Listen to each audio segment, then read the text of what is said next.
Alright, so get this. The year's 2015. Well, actuality, it's 2020. Everybody's waiting for these hyped up shoes to come out, and everybody thinks that it's gonna happen, and it doesn't. Holographic hats are finally a thing. Hell, there's even self-drying jackets. Pretty cool.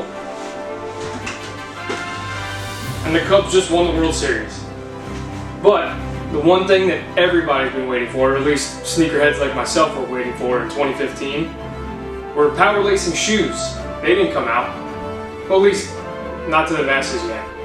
Fast forward, it's now 2019, and the Adapt BBs version 1, or 1.0, came out. They came out in this big ass box. Kind of an eyesore, especially if you're a collector and you could keep your boxes. This is a huge ass box. Fast forward another year,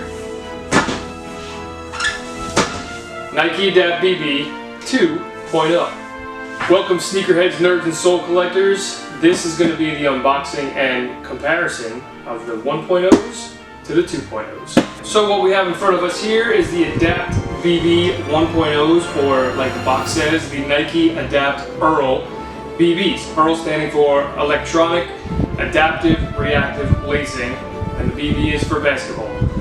Personally, if I was going to use these for basketball, they're a little too low for me. I'd like more of a high top for more ankle support.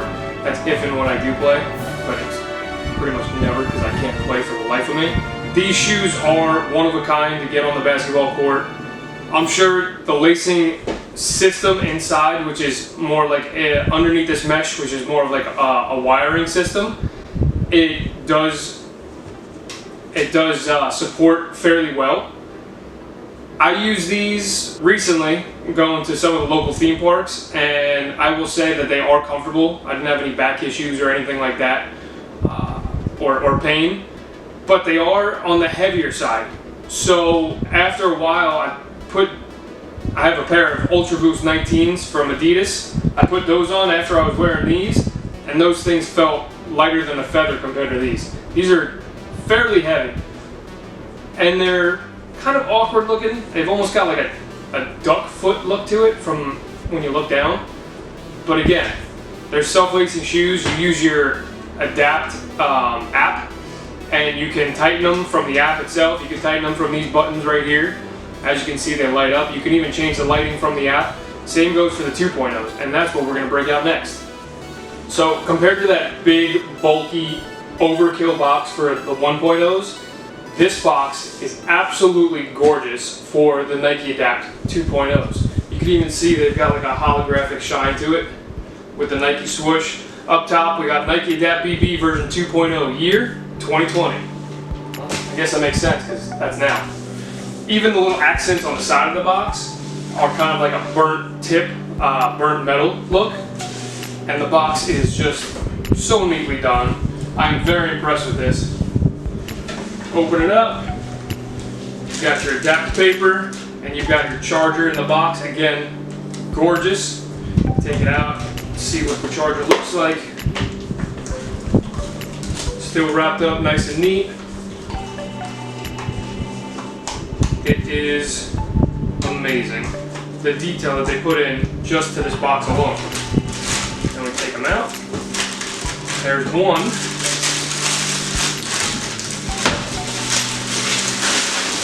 And there's two. So here are the Nike Adapt BBs 2.0s. These are absolutely gorgeous. They have a nice ice sole on the bottom. There's a little bit of reflective on the tongue of the shoe.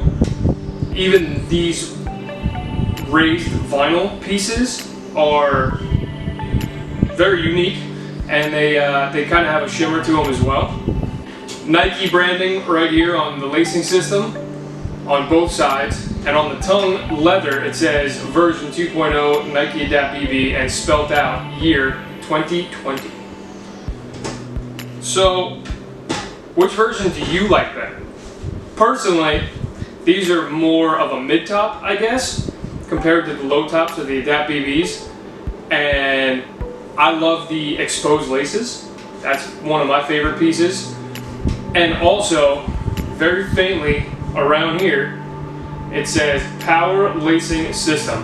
Very similar to what Marty McFly says in the year 2015 in Back to the Future 2. Puts the air mags on, they wrap up real tight, and he goes, Power laces, all right.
so what's the take? 2.0s, 1.0s. Personally, they worked out the kinks with the 2.0s. I like these better. They feel lighter. They're less noisy with the motors than putting these on. But be sure to like, comment, subscribe, answer the question in the poll that we're posting up on this video, and come back next week for another unboxing. Maybe even go back to the future of unboxing. And we'll review these. Alright? Thanks again for watching.